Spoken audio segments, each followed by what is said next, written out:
Thank you. Kindly sit down.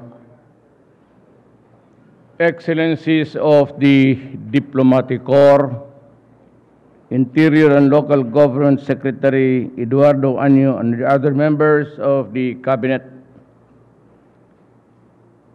Senator Francis Tolentino, Senator Bongo, Senator Ronald De La Rosa, PNP Chief Police General Oscar Albayalde, the officers and enlisted personnel of the Philippine National Police, fellow workers in government, other distinguished guests, ladies and gentlemen. I am pleased to join you in this special occasion as we mark the 118th years of police service in the Philippines. Today, we commemorate the birth of the Philippine Constabulary on August 8 in 1901. Organized by the Second Philippine Commission to maintain law and order during the American period, the PC served as the chief law enforcement and is the predecessor of our current police organization. The Philippine Constabulary was eventually replaced in the Philippines by the National Police on January 29, 1991, pursuant to Republic Act 6975. Almost 3 decades later, the Philippines has evolved to become a highly capable and effective community service-oriented agency. Your strong campaign and operations against criminality, illegal drugs, illegal gambling, and other forms of terrorism, as well as the efforts of internal cleansing and the PNP are truly commendable. The entire Filipino nation is truly grateful to your almost 193 PNP personnel who are currently deployed in the national headquarters, police regional offices across the country, and the various Philippine support units. As we mark the significant milestone, enjoin the entire organization to control its efforts to enforce the rule of law, prevent and control corruption, and maintain peace and order, and ensure public safety and internal security. In all of these undertakings, I call upon you to keep your integrity intact as you uphold the highest ethical and professional standards in public service.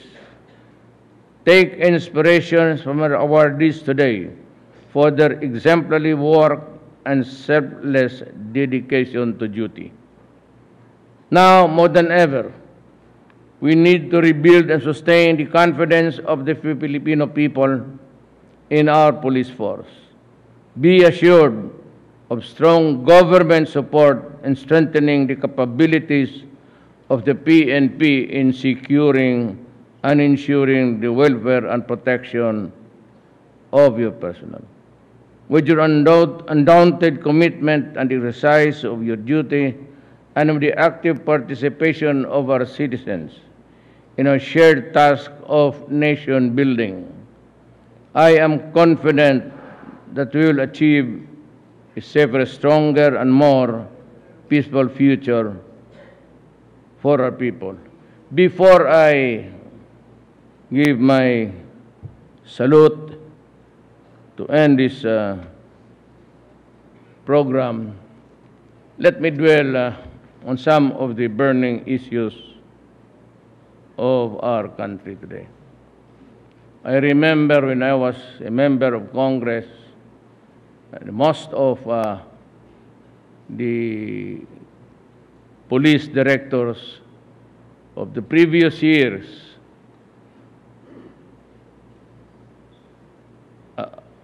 I don't know what was eating the guys at the time. but they recommended the dismissal of 28. Almost those, a lot of them, or almost all, who passed the portals of being a chief of police and a city police director.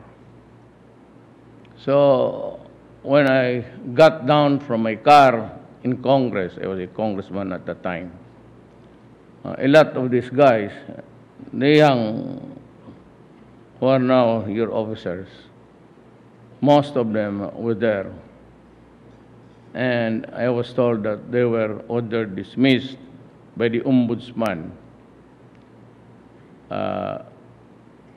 for reasons not really very clear to me until now. What is very glaring was that the Committee on Public Order and Safety, of which I was the chairman at the time, Roylo Goles was the chairman, summoned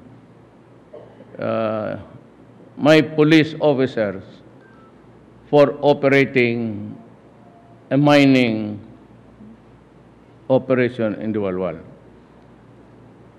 And there was this side issue of a mayor's son was shot by the policemen because of a drug confrontation. Since the father was a member of that committee, yung issue about the mining was combined with the issue about the shooting incident of the son of this politician, who was clearly a drug pusher. So I was talking to, I don't know where's, pala alam mo nga, time to visit Villaroman. I was also there. Si Akop and the rest of the guys in another charge sheet. So when I was informed by the policemen about their being put to task for owning mining operations, I was kind of aghast, and I raised my right hand to talk first. And I said, what is our business here today? What is the agenda? Sabi ng committee secretary, sir, this is the issue of policemen operating mining activities in the Walwal. So what about it? And he said, listen very carefully because I will connect this to the present. Sabi ko, so what about? Sir, they are police officers and 2 army men. So what's the beef? And I was told that simply for operating in mining. So my first statement before the Goles committee was that, Your Honor, I think all of these policemen in front of us are all Filipinos. And they should be entitled to partake of whatever planet Earth inside the bowels of the earth. And it is open to exploitation, and it does not limit it to any particular group of citizens. It is open to everybody, including the police. Why should we deprive them of maybe getting rich, having money?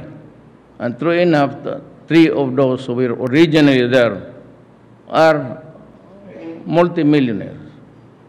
And I'm happy.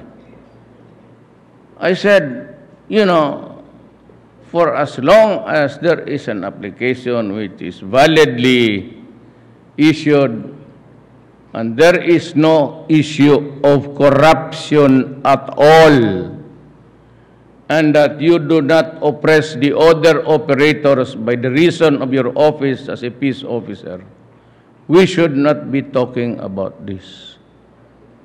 They are as much as we are free to do any business as long as it is above board. I do not have any problem with that. Now, let me say this to you now. There are allegations that police generals retired are into the STL, Lotto, and whatnot. I said, you don't have any problem with me. If it's a bidding, you participate, as long as it is not rigged in your favor and you secure it, complying with the laws, no corruption, I will not begrudge you. If you have friends who are millionaires and would finance a corporation and you're an incorporator, I don't see any reason why you should not be in that business. Ang hinihingi ko lang naman is, walang gapangan, no oppression or pressure. And if there's a bidding and you win it, by all means, but as a part of your honor, delicadeza, ask yourself to be assigned somewhere where you are not operating or a participant or an incorporator of a corporation doing business in your area. Ayan lang naman, delikadesa yan. Pangit kasi tignan, ikaw ang chief of police dyan, it's operating. You look for somewhere else. The Philippines is too big. And, well, of course, I never really like gambling. I don't gamble. But the fact is, if I create a vacuum and nature hates one, there will always be another activity that would take advantage of that organized people. For example, in gambling, the betting stations and the runners and the sellers, it is gambling. I said, I do not gamble, but in the first place, I do not like it. But there's a law which allows it. Then my only advice to you is lumayo ka muna or you invest in some other province. Do not oppress your competitors, else they will shout foul and then you will drag me into the picture. Kung malinis lang ang negosyo ninyo, if it's clean, you don't deprive government of money due to the country and the people, okay sa akin. And I'm addressing myself to all. As of now, I allowed Lotto because it is a clean, it's really run by a machine and, the combination is done electronically. Yung others, STL, I'm trying to figure out the best way. As long as there is, I said, no corruption in the awards, and you do not use your public office to intimidate or to strike fear with your other competitors,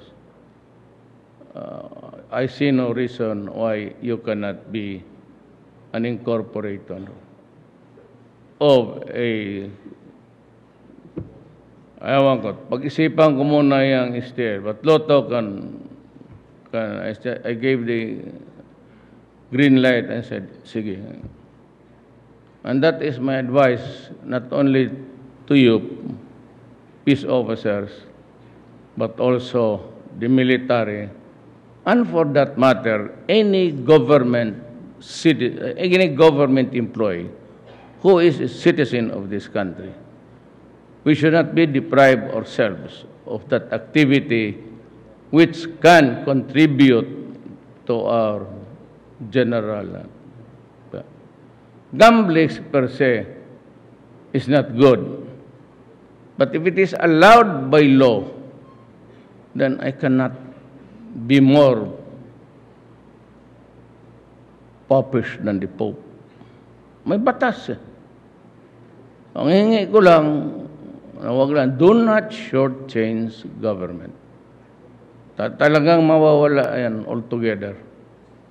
Now, if I can have my way, meron akong plano, hindi ko muna sabihin ngayon, but this will guarantee that the government will have its rightful share. And we can always open your books, and I can always ask the policemen and the military what's happening there. Ganun lang. If it is a legit operation, according to the requirements of the law, allowing that gambling activity, and there's money circulating, even if it's gambling, I know religious sectors and all, they do not like it. I do not like it too. But the problem, if it is allowed by law, you can only regulate, and you can regulate clean. Yun lang, hini ko, wala nang iba. Wala akong ano, yan basta yung gambling na yan. So there's the casino. In my place in Davao City, there is one, and itong Sabong. Ito namang mga lasto-lasto, huwag na ninyong pakialaman yan. It's a neighborhood activity. Tapos paghulihin ninyo, kagaya experience sa Davao, yung nagkukolekta ng bets, pusta, mahihirap yan. Minsan hinuli ng pulis, may anak dala, nagka-breastfed pa, tapos may dalaw pangat-hatak, umiiyak, kasi nandiyan yung pulis kasama, kasi hinuli. Magpatay na lang kayo ng drugista dyan. Pakialaman niyang... Kasi ako ang magbayad ng... It was Bong. Sabi ko, Bong, bayaran mo yung piyansa. Sabi ko sa polis, pag naghuli kayo uli, kayo ang bayad ng piyansa. Ha? Yung mga gano'n na... Those are pastime neighborhood activities.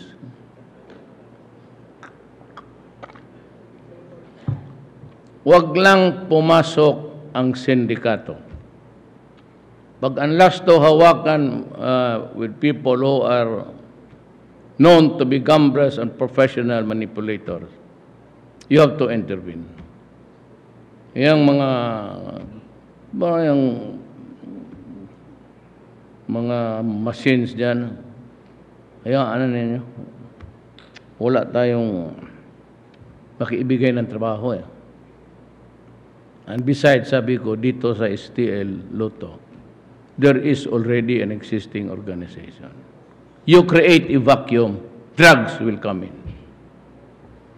Yan ang mahirap. So I cannot be a humbug and say, I will do it. I will kill the STL or the wetting that goes with it, or so ang sabi ko sa inyo, ganito na lang. I will allow everybody, every Filipino. Maybe I will put that agency under the office of the President. Tapos yung magba-award ng bidding, Justice Secretary, Wendell Abisado sa is the budget officer. Yung alam ko talaga na mga tao na si Wendell, hindi man ito nagsusugat. Pastor to. Secretary Abisado is a pastor. Sino gani yung mga pare mo? Hindi naman siguro nagdada. Okay yung akong narinig. I will give it to a committee na tingnan ko na hindi nakukorap.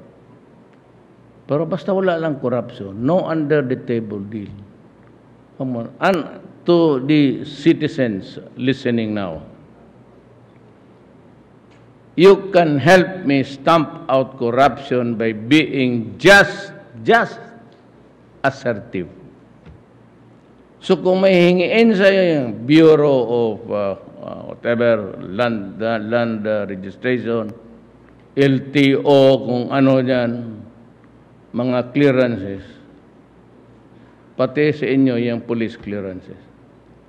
Better come up with an electronic thing there. I do not want to see people coming back and forth, queuing there, and sometimes it is not there. Bigay ninyo yung mga clearances ng mga tao, mga Pilipino. Sino man kumukuha ng clearance? Yung pupunta ng abroad, pupunta ng ano, those are on the, no offense intended, yun yung mga nasa baba. Ano galawin yun? Kaya ng customs. You don't have to open all the bags there, especially if it's a OFW. Ano mo lang mabili niya mga regalo nila, mga kunting perfume. Ano yan? That's too small. The corruption, it is up high in government. It is where they cheat government by the billions. Kita mo ito si Mighty King. Alam mo kung bakit naniniwala ako si Paildon Malines? Because it was Paildon ang nagbulong sa akin na may 3 bodega ng sigarilyo, peke ang stamps. Sabi ko, liberahin mo. So, our offer was, okay, sabi ko.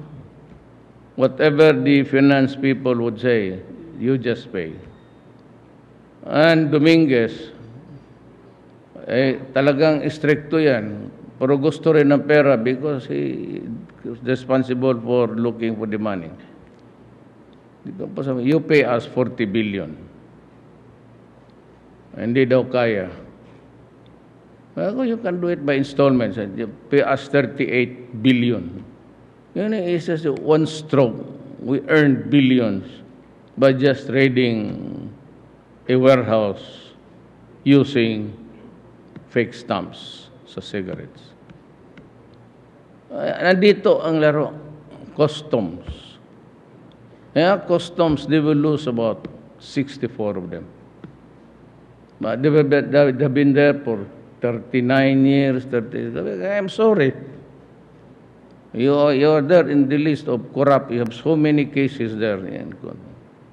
You better go or I will really pursue the case criminally. You not only lose your pants, but you lose everything, including being a dishonorable employee of this government. Ngayon ang ano ko, ganito yan eh. Kung yung mga may mga negosyo and they think that they are feeling generous, I may give something to you, Christmas. Ako wala akong ano. Yung tawag ditong yawa na ito, yung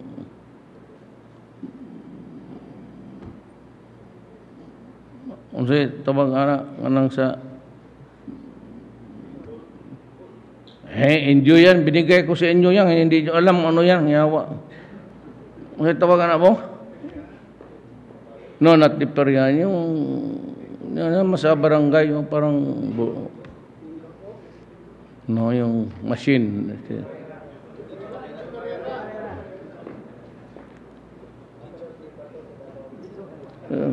Di ba yung karera na sa inyong EOR, inyo naman yan.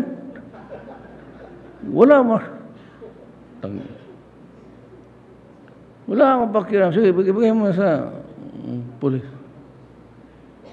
Hindi mo rin talaga mapigilan. So, alam mo, yung pulis, even sa pamilya nila, hirap yan. I know because I have been mayor for 23 years. I was a prosecutor for 8 years. Sinographer ko noon, asawa ni Wendell. She became a judge, but she passed away about 3 years ago. Kung alam ko yung laro, so basta wala lang lukuhan. If you are just content of maybe you want 50,000 and you are able to get something like 25 or 20, be content. Do not allow your greed to run away with all the,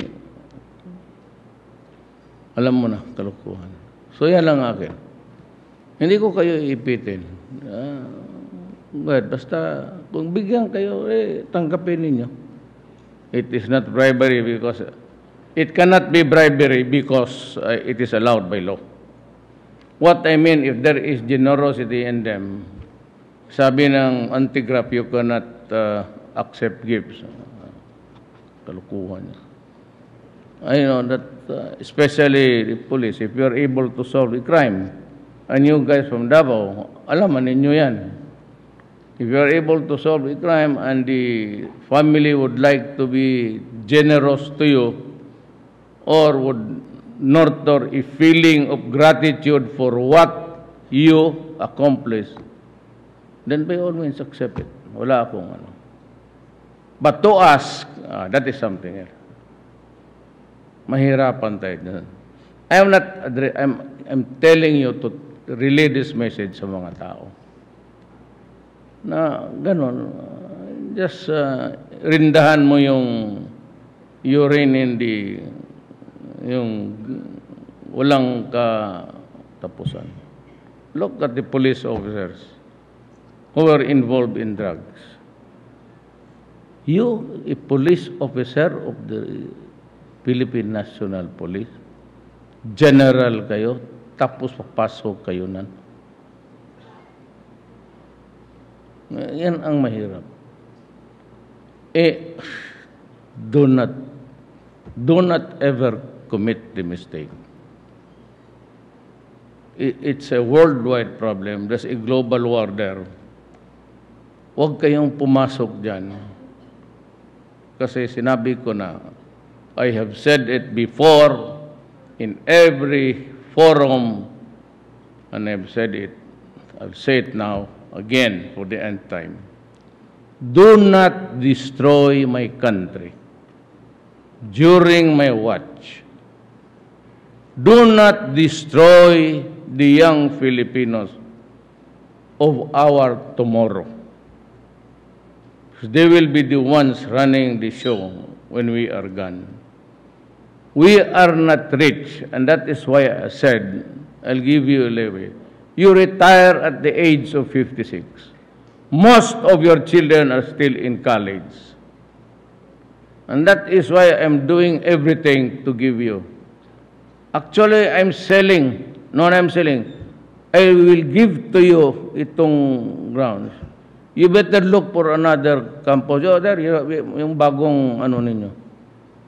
Total police kayo, military. You go out of the urban areas.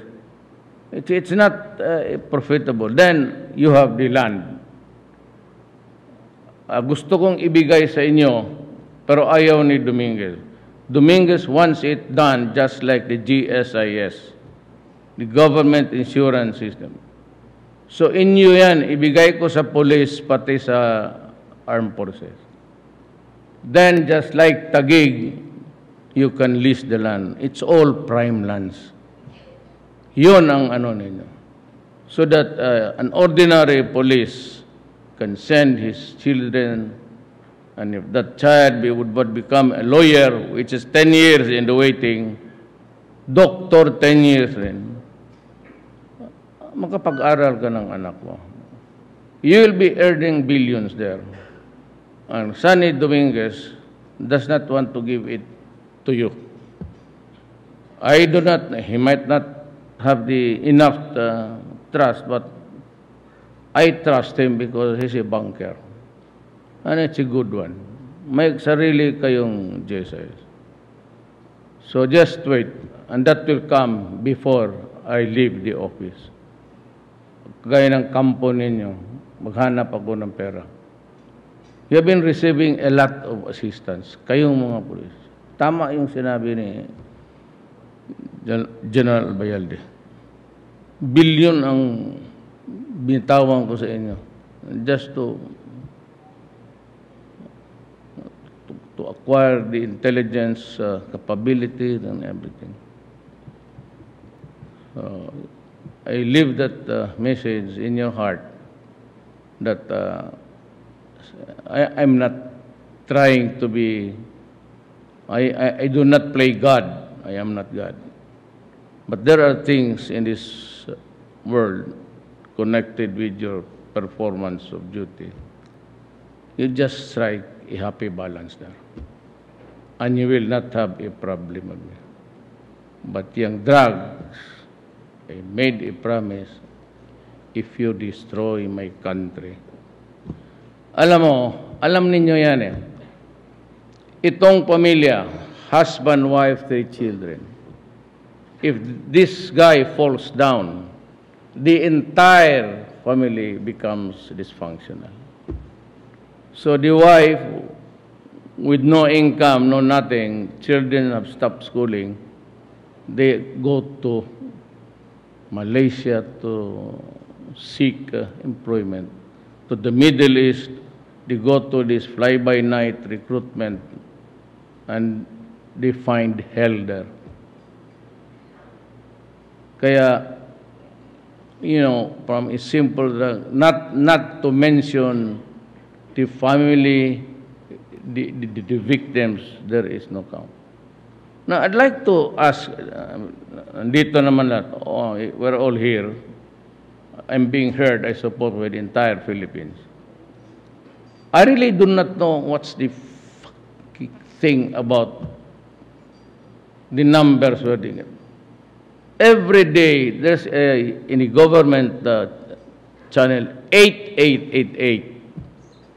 My briefer for that day includes, or it is even in the first page, of the drug cases all throughout the country, at least those that were investigated by the police. And I will have to assume that you have due performance of duty. And every day you consider A. Those A, close in parentheses, arrested, Rodrigo Duterte A. Then the number or quantity of Cebu. That AA is arrested. The N is neutralized. We do not even know if he was killed or he was neutralized in the sense that he was rendered inutile and could no longer play the game. Yan ang ano ko, kasi ang tataka ako, why is this stupid human rights? Where do all of the killings are charged to us? We are bound by our oath of office. I go by government records of what you report to me and I publish it. Every day it's there and they can make a count. In one day, there's not even one death. That is all the crime incidents involving drugs. Puro arrest, then neutralize, then arrest. Look at I am bound by the reports of the Philippine National Police and the military. I cannot get my facts from the security agency. from private persons. Worse from the... So we have said we have killed about 5. Well, I'm sorry. That is how it is, because they are really armed to kill. How many policemen have I lost? Okay? In Marawi, it was not a revolution outright or a rebellion. The fighting or the roko started when the police went to with the warrant of arrest to sa isang Maote leader. Then they refused to surrender, even with the warrant. So the police retreated because of the superior firepower. So the next day, when the Marines went in, all of them who were crossing the Pandi River they all died. So there was fighting. What started? What was the reason? Was it because they wanted to remove a portion of our territory to be their own? No. I've been telling you since I became mayor, Marawi is the laboratory of the Philippines. By the seizure there and confiscation by tons, they do not pounds. So we had to act, and in the process, we had to go to war. It was a drug war. I lost so many soldiers and policemen there. Human rights. You parlay that kind of lies worldwide. And you are Filipinos. Give us something which we can start toward on. Where and how? By what means? You start with those questions. And I said, if you see a person, a dead carcass there, and say it's killed by, you just assume na droga yan. We go by the official records investigated by the police. Those cases were investigated. It's there published every day. And you can hardly find a confrontation or an arrest, in the process of arresting. It's about only 2-3% every day. The rest are really neutralized, arrested. So I am not defending you. I'm just telling the truth. And I said, go ahead, perform your duty in accordance with law. For the basic course of the ordinary police officer, he has 2 years of lecture. When I was mayor of Davao City, I married early. And so there was not enough to go around with money. I had to teach criminal law, criminal evidence, criminal procedure in the academy. Since 1973. I used to give, I'm still giving special lectures now. I have, if you just listen, I have a matrix. And that is all that you would need in your entire life as a peace officer. Find some time, you assemble here, and I will present a PowerPoint. If you will listen very carefully, that is what police work is all about. Well, it'll take about an hour, 30 minutes. Do not, never mind the books. But even the lawyers and judges do not agree with the interpretation of the provisions there. Just listen to me. I'll give you a lecture in the eyes of a public prosecutor. Yun lang, pagbigyan lang ninyo ako ng panahon ninyo. I'm sorry I overshot my... I didn't even realize that I failed to bring my watch. So, congratulations on your anniversary. Happy birthday. I said, stay clean. And if you have to go to business to improve your lives, go ahead. Every Filipino is entitled to it. It is not limited to the already rich and the guys who were there historically in the beginning, and it was all illegal. Now there's an illegal, then another one, they put in tandem the illegal. If you can assure me that there will be no corruption, maybe I will consider. But if I am not satisfied, and if the big guys are still there to manipulate the game, I will not allow it. I'm sorry.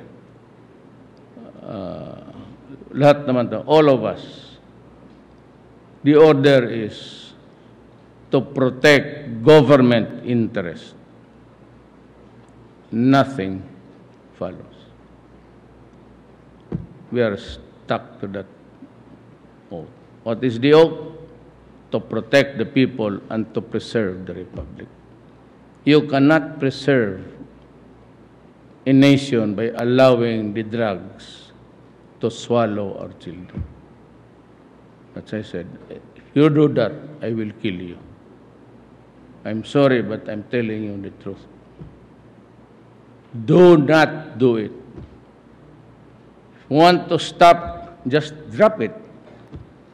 Just like the communist guys, if you want to surrender, just drop it. Drop your gun and go to the nearest police or military camp. And I will give you a house, provide you with the skills that is there. During the time that you are learning the skill, I will pay you. Libre pagkain. I'll take care of your food until such time that you're able to make it on your own. But to the police, you are all handsome. Do not be ugly. It is not good. Maraming salamat po. Thank you, Mr. President.